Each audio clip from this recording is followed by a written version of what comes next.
नमस्कार मंडळी, मी आहे संगीताच रेसिपीमध्ये आपल्या सगळ्यांचं खूप स्वागत आहे। आज आपण बनवणार आहोत फ्लावर आणि बटाट्याची मिक्स भाजी। खूपच छान भाजी होती मंडळी आणि चपाती सोबत भाकरी सोबत खाऊ शकता, भातासोबत पण छान लागते। चला तर मग सुरुवात करूया चटपटीत भाजीसाठी। तर हे पहा, 1-2 बटाटे धुवून घेतले आणि फ्लावर साफ करून मिठाच्या पाण्यामध्ये स्वच्छ धुवून घेतले। हे 2 कांदे आहेत, जरा जाडसर कापले। 1 चमचा आलं लसूण पेस्ट आहे, कढीपत्ता आहे, कोथिंबीर आहे आणि हे 2 टोमॅटो चिरून घेतले। चला आता फोडणी देऊया।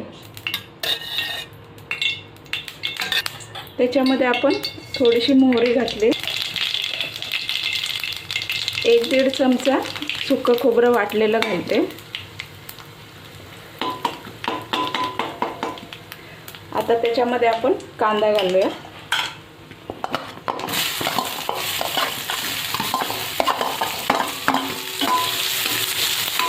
लालसर झालाय, त्यात आता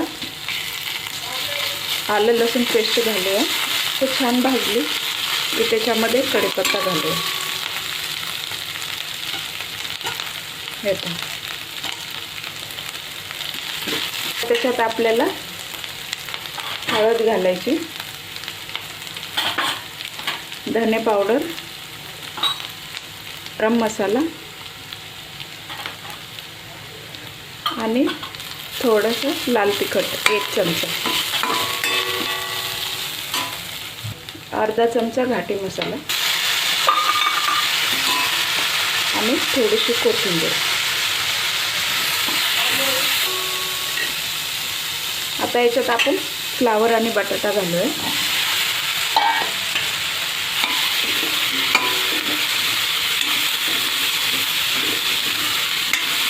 पुरतं मीठ, तुम्ही तुमच्या चवीपुरतं मीठ घ्यावं।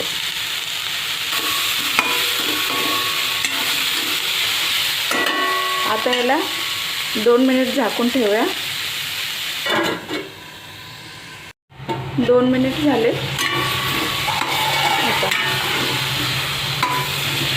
आता आपल्याला याच्यामध्ये थोडंसं पाणी घालायचं, गरम केलेलं पाणी आहे।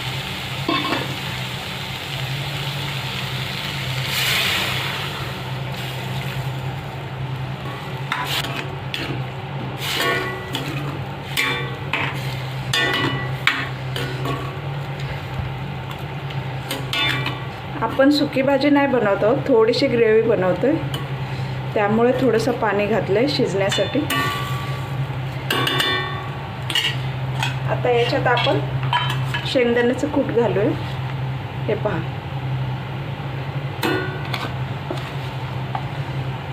एक 2 चमचे शेंगदाण्याचं कूट घातलंय। अशी भाजी खूप छान लागते, तुम्ही बनवून नक्कीच बघा। आता हिला आपण 5 मिनिट तरी झाकून ठेवूया, लवकर शिजते भाजी। नंतर चेक करूया भाजी झाली का। हे पहा, खूप छान होते ही भाजी, भातासोबत पण खूप छान लागते, टेस्टी लागते। चपातीसोबत भाकरीसोबत ही खाऊ शकता। हे पहा, खूपच छान शिजली का बघूया। हे पहा, शिजलेली आहे भाजी। आता आपण याच्यावर कोथिंबीर टाकूया आणि गॅस बंद करूया। तर मंडळी, तुम्हाला रेसिपी आवडली असेल तर नक्कीच लाईक करा, कमेंट करा, शेअर करा आणि सबस्क्राईब करायला विसरू नका। चला तर भेटूया पुढील रेसिपीमध्ये। थँक्यू।